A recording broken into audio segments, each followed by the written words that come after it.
So here's the deal. Gotta get to school. One sec.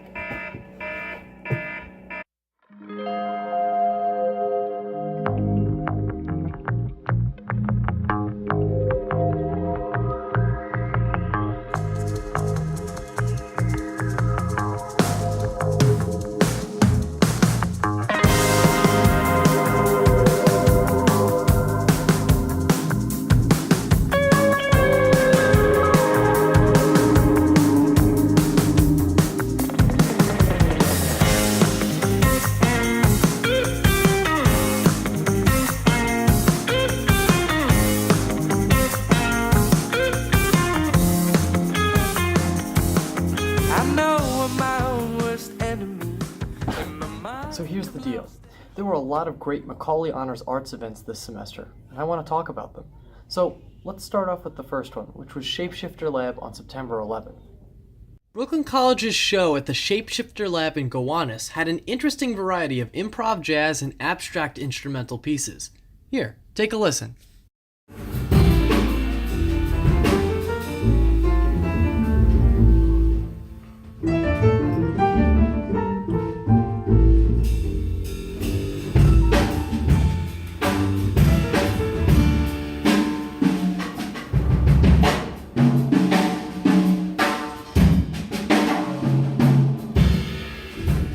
As a music person, I really enjoyed my time at the Shapeshifter Lab, and I'm really thankful for the Macaulay Honors Arts class to have shown me this really great venue for jazz music for Brooklyn College students.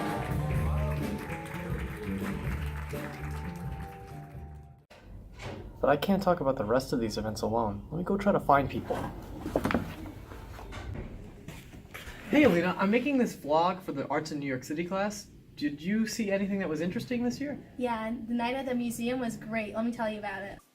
The night at the museum was so much fun. I really enjoyed seeing the unity between students from all the different Macaulay campuses. There were many unique exhibits on display then, including the Infinite Blue, which had paintings, artifacts, and statues all in the color blue. I think it is safe to say everyone enjoyed walking through the mummy chamber. We have always heard and seen pictures of Egyptian coffins and mummy boards, but to see it in real life was a totally new and different experience.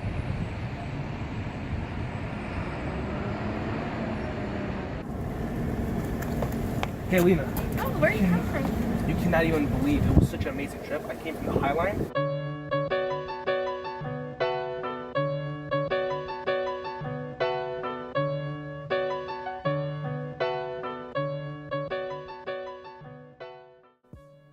So to describe my trip to the High Line as eventful is an understatement. To start off, I can't describe my experience without mentioning the entire trip on the way there. The trip, although approached with haste, I'll be honest, turned into an ecstatic trip, which allowed us to romanticize the numerous art pieces within the train stations. Although hectic, the artworks embroidered alongside the walls and when we approached Fulton Street were just impossible to miss due to their incredible aesthetic, which with some sure hidden meaning. The High Line itself was a different experience in its own.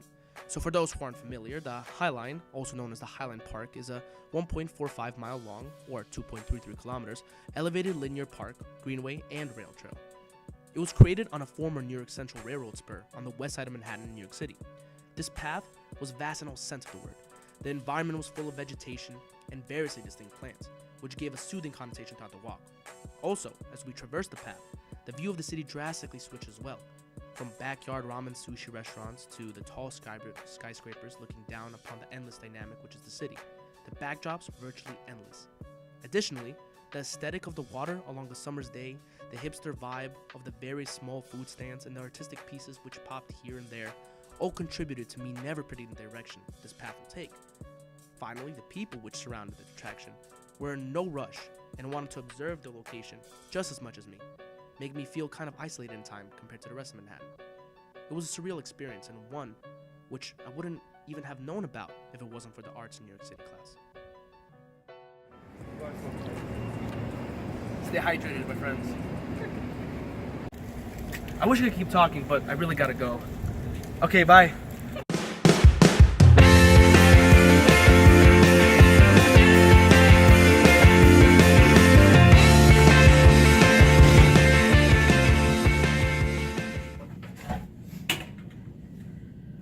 Yard.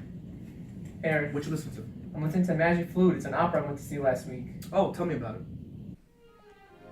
When I got off the train at Lincoln Center, I was amazed. Lincoln Center is situated in the Upper West Side of Manhattan, and the neighborhood is surrounded by extremely nice buildings. The David Geffen Hall, the David H. Koch Theater, and the Metropolitan Opera House were all beautiful buildings, especially when they were lit up at night. I also really liked the architecture of the Metropolitan Opera House, especially its large windows. I also really liked the fountain in the middle. It was like a show in itself. When I entered the Opera House, I was amazed. The lobby was gorgeous. Inside the venue, the chandeliers that were able to move up and down were really cool, and I also really liked the red curtains. The acoustics inside the theater were also amazing. This was my first experience at an opera, and it really exceeded my expectations, and I hope to go back sometime soon.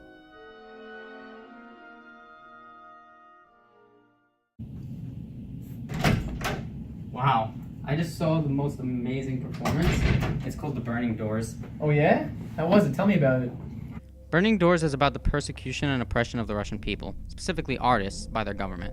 Unlike many films about difficult issues, Burning Doors doesn't hide anything from its viewers. They willingly show you people being yelled at, beaten, and even hung. However, there are those trying to defy such a brutal system, with the risk of great personal harm.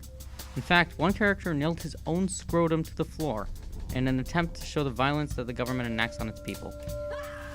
Burning Doors focuses on three main characters, Miss Alyokina, Peter Pavlensky, and Oleg Sentsov. To this day, Sentsov is serving his sentence because of the horrors the government has placed upon him for his artistic work. This performance was so impactful that they even got a donation out of me.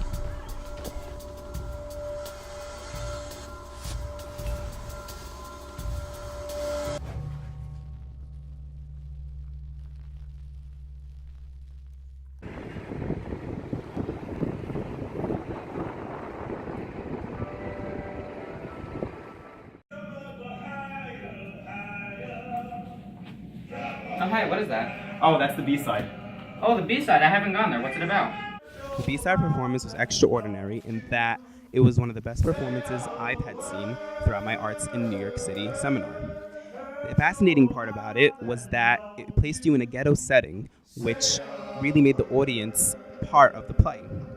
What was also notable was that it was performed by three black men singing a trio, which was different from the other performances that we had seen. Overall, the B-side performance was very enjoyable with its recreational songs. Hey, I love the B-side.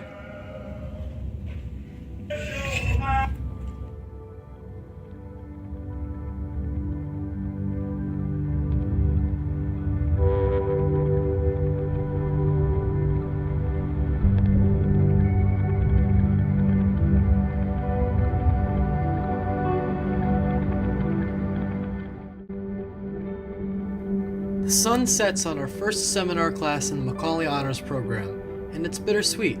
From performances we didn't even talk about, from Ludlum's Conquest of the Universe to just learning in the classroom about the art culture of New York, this class has been rewarding for broadening our horizons and shaping our futures.